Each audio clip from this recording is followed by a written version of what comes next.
Quando a gente fala de emendas de comissão, são aquelas emendas mais polêmicas, onde o STF mais endureceu as regras pela falta de transparência. Porque essas emendas de comissão são aquelas emendas em que até hoje deputados e senadores têm resistência em indicar o autor da liberação desses recursos. Por que tanta dificuldade? Chamo de emenda Hitchcock, né? É um negócio meio misterioso ali. Boa.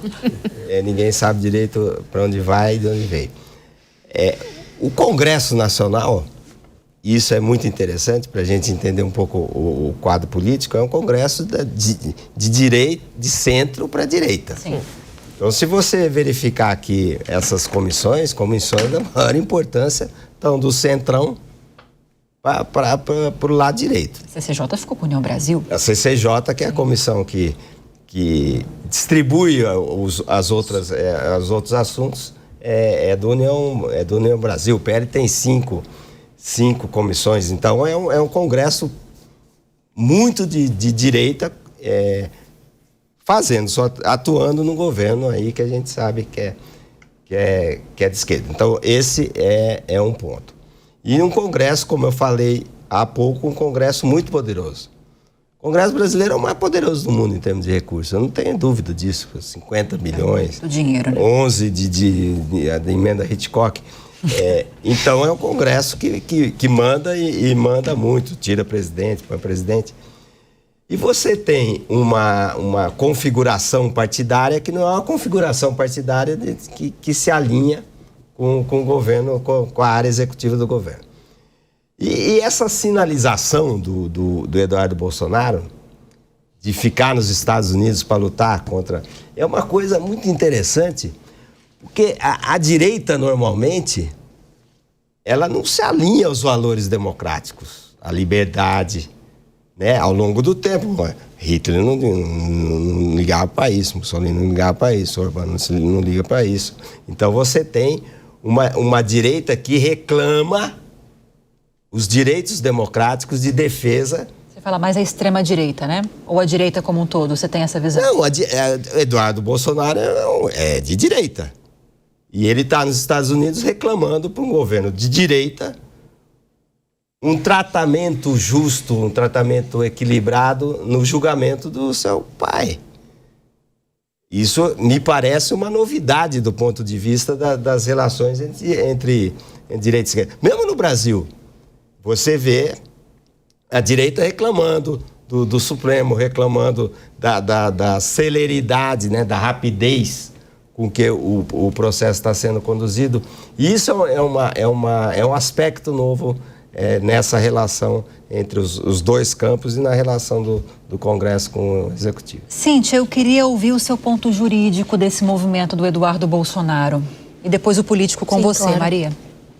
Juridicamente, né, ele, inclusive, não está fazendo nada de errado, foi arquivado o pedido pelo próprio Alexandre de Moraes, arquivado o pedido de apreensão do passaporte dele, ou seja, ele é livre para fazer para onde ele quiser. Então, juridicamente falando, nada do que já não tenha sido feito por outras personalidades, né, como o Jean Willis, por exemplo, que também foi para os Estados Unidos com a mesma coisa, estou sendo perseguido e tal. Então, assim, não é exatamente algo, nossa, nunca se fez e ainda colocando de pontos políticos bem díspares. Então, é até ruim alguém fazer uma crítica dizendo, ele está fugindo, alguma coisa assim, porque se bateu palmas no passado para outro personagem dentro da mesma situação. Então, juridicamente, a gente tem que ver se tem uma estratégia política aí e se realmente ele vai conseguir alguma questão que traga resultados para o país dele, o que eu até acredito que não, porque existe uma questão de soberania.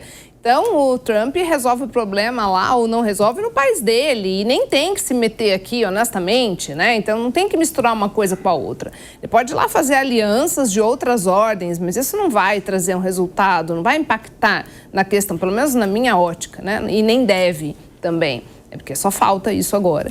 Mas, de toda forma, juridicamente, é uma medida que é uma escolha. Não há nada de equivocado, não há nada de antijurídico e ilegal, é uma opção. Agora, estrategicamente, se isso é um suicídio político ou se não é, eu acho que os nossos colegas aqui, analistas políticos, têm mais propriedade para responder. Quero saber isso de você, Maria. Olha, eu acho que é uma estratégia política muito interessante. Eu acho que o Eduardo Bolsonaro vai aos Estados Unidos agora para justamente ganhar um fôlego político. Ele vai estar lá no centro das ideias desse movimento que a gente viu surgir lá atrás, em 2016, com o Brexit, com a Marine Le Pen, com o Movimento 5 Estrelas, que é esse movimento, chame do que quiser, de ultradireita, extrema-direita, direita ideológica, e ele está indo ali no cerne da questão. A gente sabe que quem encabeça esse movimento hoje em dia é o Donald Trump. Então, eu fico me perguntando o que o Eduardo Bolsonaro quer estar lá. A gente sabe que o Eduardo Bolsonaro é queridinho do Steve Bannon.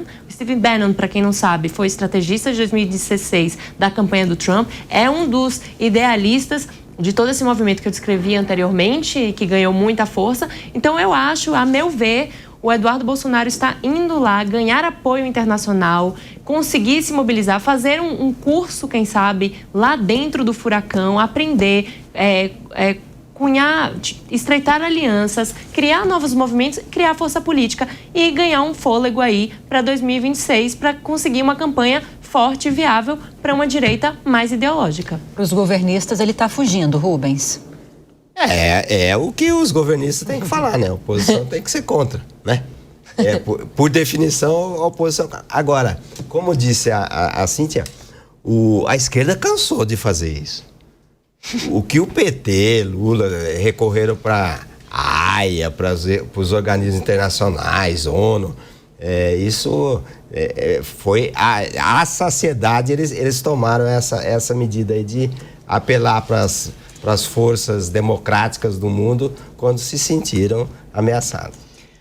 Em uma nova missão diplomática à Ásia, mudando um pouco de assunto agora, gente, já na próxima semana o presidente Lula viaja ao Japão e ao Vietnã.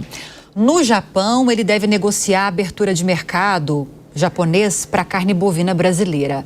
Além disso, vai buscar discutir um possível acordo comercial entre a potência asiática e o Mercosul. As negociações ocorrem no ano em que são comemorados os 130 anos de relações diplomáticas entre Brasil e Japão. Já no Vietnã, o presidente Lula deve debater um plano de ação para elevar o país ao nível de parceiro estratégico do Brasil, um tipo de relação superior à relação que é mantida atualmente. Eu quero começar com o viés econômico dos ganhos para o Brasil com essa proximidade que se busca com essas viagens internacionais na semana que vem. Alex. Lívia, lógico que o efeito econômico de qualquer parceria bilateral, de um acordo econômico, lógico que ele é benéfico, não é? Não tem como dizer que não é. Mas, novamente, como eu sempre falo dessa palavra desde o começo do programa de produtividade, vamos lá, qual que é a produtividade dessas viagens? Nenhuma. O governo, Janja viajando, Lula viajando, gastando muito mais. Aí vamos lá, pode comparar, Lula e Bolsonaro, gasto de viagem, mesma coisa. Então, assim, os dados estão aí. Acho que o Lula está aproveitando, mas é uma opinião minha, tá? Que, as pesquisas estão falando isso, né? As pesquisas dizem, mas eu vou embasar nas pesquisas, que também é verdade. Tá tão difícil o governo se reeleger, tá vendo? Então, assim, eu vou aproveitar, vou viajar ao máximo. Não sei se eu vou conseguir viajar de novo nas custas do cidadão, né? Então, eu queria até comprar uma aeronave nova, enfim, mas não fugindo da pauta, que é a pauta econômica, eu vejo que o governo, lógico que a vontade, vamos lá, a vontade de fazer um acordo não depende só de um. Quando um não quer, dois não fazem o acordo, né? Dois não colocam, o acordo de fato não é celebrado. E aí, o último acordo, inclusive, que foi celebrado com o Mercosul, né? Mais de 20 anos, né? Que foi celebrado, Lula, não, eu fiz. Peraí, né? Tantos governos costurando, todo mundo colocando a mão na pasta, né? Cada um levantava a mão e falava, não, eu não concordo com isso. Aí vem o Lula nos 45 segundos do tempo e pega o papel, coloca embaixo do braço e fala, eu fiz. Alex, é o argumento do Donald Trump em relação às negociações para acabar com uma guerra no Oriente Médio e na Ucrânia também, não? Exatamente. Não, eu concordo. Mas aí, na minha opinião... Ele chegou no final e fui eu que consegui. Mas aí entra numa questão de os termos do Trump, né? Porque é que a Europa não concorda, a Europa está cética. Né? Aí é os termos do Trump. E os termos do Trump, como a gente conhece, a gente vê aí, não só nessa questão, em outros viés, ele é muito 880, né? O famoso 880. É o personificado, né? O Trump. Não tem meio termo, né? Tem que fazer do meu jeito, porque eu sou a maior economia do mundo, eu tenho o maior arsenal, se não fizer do meu jeito, eu vou meter sanção. Mas aí, no final do dia, a gente não sabe quanto é blefe, quanto é real. É verdade. A gente não sabe. Boa parte. Então, boa parte. Ele recua. Então, assim, por isso que a Europa não está acreditando nesse acordo. E aí não acredita no Putin. O Putin é a mesma coisa. O Putin, o que o Putin está fazendo, e que ele fez também quando foi a Crimeia, na questão da Crimeia, é a mesma coisa. Não vou avançar no território da Ucrânia, não, fica tranquilo, Ucrânia. Aí foi lá, tomou Crimeia. Aí depois agora entrando de novo. Olha o que aconteceu com Hitler, na época que fez o acordo com Stalin, pacto de não agressão. Passou um tempo, Operação Barbarossa, né? Que foi aí, basicamente, foi a primeira operação que entraram as tropas, né, alemãs no território da Polônia. Aí a Rússia também aproveitou e aí dividiu a Polônia no meio naquela época. É o que está acontecendo agora, nesse momento. Então, basicamente, o Putin... Você acha que... Aí eu vou ser mais crítico. Até muita gente talvez não goste desse comentário. Mas vamos ser real aqui, né? Você acha que o Trump está preocupado com o avanço territorial da Rússia? Ele não está nem aí. Ele fala assim, não, deixa o território para a Rússia aí. Eu só quero acabar a guerra. Sabe por quê? Se ele conseguir terminar a guerra, aí os louros vão para ele. E ele vai conseguir pegar o quê? Terras raras, né? Não é acordo, não é esse? Eu quero, vamos lá, eu vou continuar mandando armas. Minerais, terras raras, que é a nova... driver de commodity para AI, para tecnologia que os Estados Unidos precisam. Enfim, então o Trump, como qualquer outro presidente em relação às guerras, no final do dia, é um interesse econômico, como várias guerras são. É pacto econômico, né? O Trump está querendo invadir lá por uma questão também econômica. Né? Também político, porque tem a questão, né, da recomposição da antiga União Soviética, enfim, mas é outro papo. E o Donald Trump, basicamente, ele está olhando money, está olhando dinheiro. Ele não quer acabar a guerra porque ele é bonzinho, porque ele quer sair vitorioso nesse sentido. Mas, na minha opinião, avaliando os termos, não são os melhores termos não, tá, Lívia? Fazendo essa avaliação de articulação entre Trump e o final da guerra. Poderia ser muito bem costurado. Não é assim, isso não se faz em 30 dias, 60 dias, e o acordo que já estava sendo desenhado há muito tempo, jogou fora, ele basicamente amassou tudo aquilo e jogou fora. Não poderia. Poderia colocar todo mundo na mesa e eu concordo. Zelensky devia ter participado das negociações, sim. Zelensky é o príncipe, é o que está sofrendo as agressões, ele devia sim sentar na mesa. E ele não foi convidado. Para mim é um grande erro. Maria. Eu acho que, inclusive, eu até gostaria de frisar aqui que o presidente convidou outros líderes partidários para essa viagem com ele. Teve aqui o convite do ex-presidente da Câmara, Arthur Lira, teve o convite do... Vixe Maria, meu povo. Convidar o líder atual do MDB na Câmara. Os presidentes também, então, convidou o doutor Luizinho do Rio de Janeiro, atual líder do PP, e Pedro Lucas do Maranhão, líder do União, já confirmaram presença na viagem. Então, também a gente vê aí, eu queria chamar a atenção para um movimento que o Lula sempre fez, né? Quando ele fazia Lula 1, Lula 2, que é essa diplomacia de cúpula. O Lula é uma pessoa, é um político que se interessa muito por política internacional e parece-me que a gente sabe que uma das principais críticas desse Lula 3 é a certa apatia que ele tem tido em fazer política, em fazer o movimento político tanto domesticamente quanto internacionalmente. Então, vejo parece que eu estou vendo um repeat na minha cena de TV, que é o Lula tentando aí dar essa última respirada para garantir, né, posições estratégicas, alianças estratégicas com o partido e também retomar alguma posição de destaque para o Brasil internacionalmente. Seria esse um último respiro, meu povo? Não sei.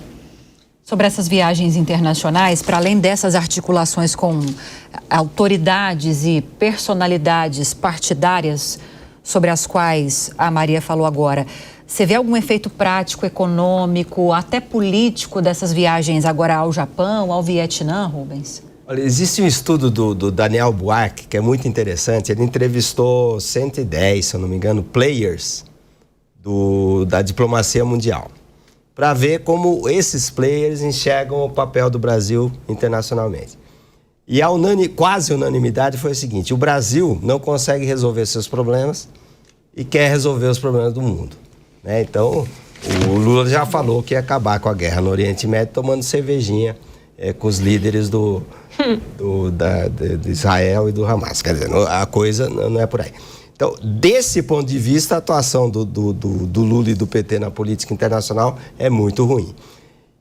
Já essas missões que visam aumentar trocas comerciais, que visam abrir mercados para o Brasil, isso é muito interessante, né?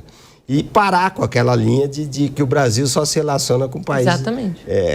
Sul-Sul, né? Só se relaciona com países menos desenvolvidos. Então, desse ponto de vista, é um avanço ele ir para o Japão fazer essa missão que espero ser mais comercial que política. A Cíntia, o Rubens agora como um homem muito equilibrado, trouxe 2 aspectos, um positivo e um negativo dessas viagens na semana que vem.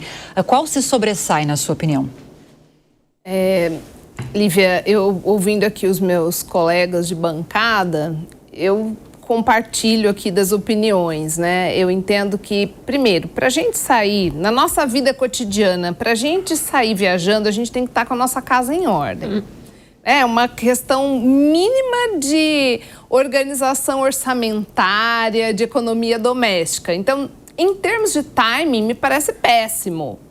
Neste momento, dá enfoque, é mais gasto, né?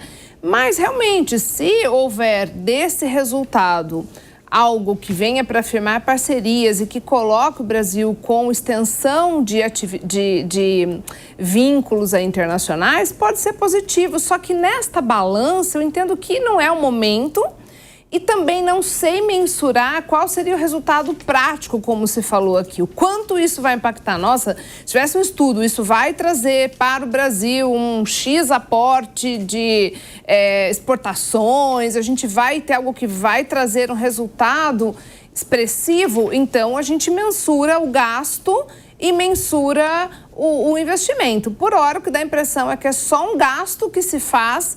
E aí, bora lá, vamos passear e ainda que tenha um resultado positivo, eu entendo que nesse momento não seria. E até penso que o presidente não melhora nada a popularidade dele com esse tipo de coisa. Olha, tá fervendo aí, mas eu vou dar uma passeadinha do outro lado do mundo e volto já. Quer complementar, Alex? Quero complementar. Quando você fala em relação a arrumar a casa, eu adorei essa analogia. Dizem muito, né, que para você arrumar os problemas do mundo, primeiro você tem que arrumar sua cama, né? E a cama é o ponto de vista fiscal. Eu acho que um ponto interessante aqui para a gente colocar na perspectiva, quando a gente entra na mérito, mais uma vez, repetir essa palavra, produtividade dessa viagem, né? Toda vez que se você está viajando a trabalho, que o Lula está viajando a trabalho, não estava de férias. Se você está na sua empresa, se você viaja pela empresa, o que o seu chefe fala? Ou se você é empresário, dono da sua empresa? Qual que é o motivo da viagem? Né? Eu vou gastar esse budget, mas qual é o retorno que traz? O racional é o mesmo. Mas a questão é o seguinte, no momento atual, que a Cíntia comentou de uma forma ótima, na minha opinião, que é o seguinte, como que o Brasil vai viajar no cenário atual, que a única coisa que o Brasil exporta, sabe o que é, além de commodity? Juros. Porque o ambiente produtivo do Brasil, o gringo vai falar assim, vou colocar um cheque de 1 bi, sei lá, quando você chega aqui, você sabe falar muito bem, Cíntia, um tributário horroroso, porque qual é o maior setor de uma empresa? É o jurídico. Né? Insegurança jurídica, enfim, aí é um mundo que a Cíntia pode desbravar que eu não mando aqui. Eu não sei desse assunto. Mas um ponto interessante é realmente se arrumar a casa, é isso. Não adianta um país investir no outro se tem insegurança jurídica, se tem insegurança econômica de uma taxa de juros subindo. Porque tem alguém investindo na Turquia, por acaso? Tem alguém investindo num país autoritário? Não é o caso do Brasil, que é democracia, mas eu digo no sentido econômico, de fato. Na Argentina, que era investível, né? Tem outros termos aí que até o ex-presidente fala, mas o investível existia na Argentina. Agora mudou esse termo. Tem investidores globais olhando para a Argentina. Por quê? Está arrumando a casa. Tem todas as críticas com o Milei, ok, mas o Milei está arrumando a casa. Está diminuindo a inflação, né? Aí os juros, consequentemente, com essa política monetária que o próprio Rubens comentou, fazendo a lição de casa, acaba surtindo efeito, mas essa questão tem que tomar uma dose de remédio às vezes vira um veneno para a economia. E o Brasil precisa encarar essa realidade. Ele precisa justamente passar por esse momento de ajuste fiscal. Esquece 2025, vamos rezar para 2026, que aí começa 2027. Teremos esse hiato, né? esse período de... o Brasil, só para terminar essa fala aqui, Lívia e colegas, o governo atual é um negacionista econômico. Porque ele fala que o Brasil está indo bem, né? O desemprego está baixo, o PIB está crescendo. Quais são os efeitos? Qual que é o custo de se manter isso? É sustentável isso? Para mim, na minha opinião, tem um negacionista de vacina, tem um negacionista econômico. E, na minha opinião, os efeitos disso também é proporcional, é muito grande também. Porque aí, automaticamente, o governo não vai ter dinheiro para investir na saúde de uma forma eficaz. Enfim, os efeitos, de forma, no geral, são tão piores quanto outras medidas. Então, eu vejo que essa eficiência, né, essa produtividade, mais uma vez, ela é questionada, e não só questionada, ela é provada, ela é ineficiente nesse governo.